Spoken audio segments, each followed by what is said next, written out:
এটা একটা চক্র, আপনারা জানেন যে এটা একটা চক্র যারা অস্ত্র কিনতে গেলে এই চক্রটা তারা অনলাইনে বিজ্ঞাপন দেয় যে যাদের অস্ত্র আছে তারা যেন তাদের সাথে যোগাযোগ করে তারা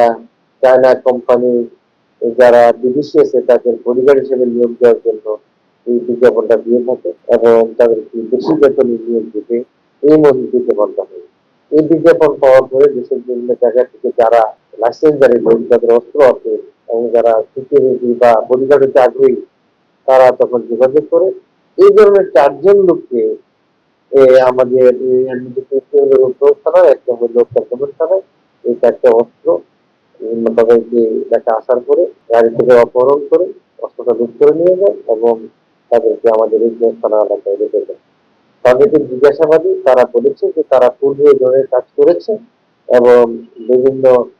জলদস্যুদের কাছে, বিশেষ করে সুন্দরবনের জলদস্যুদের কাছে তারা অস্ত্র বিক্রি করেছে। আমরা তাদের স্বীকারোক্তি মতে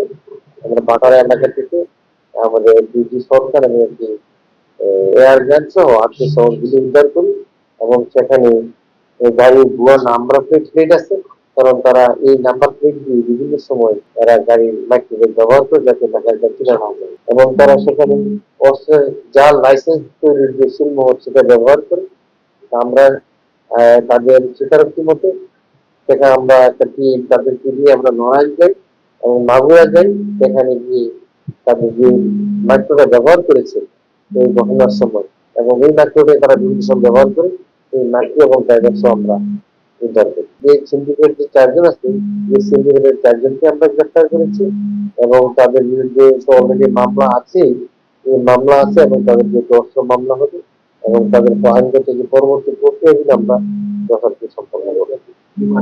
হ্যাঁ, হ্যাঁ, রিমান্ড তো হতে আসবে। তারা তাদের সাথে আরো কারা কারা আছে কিনা সেটা জানার জন্য আমরা রিমান্ড নিতে যাবো।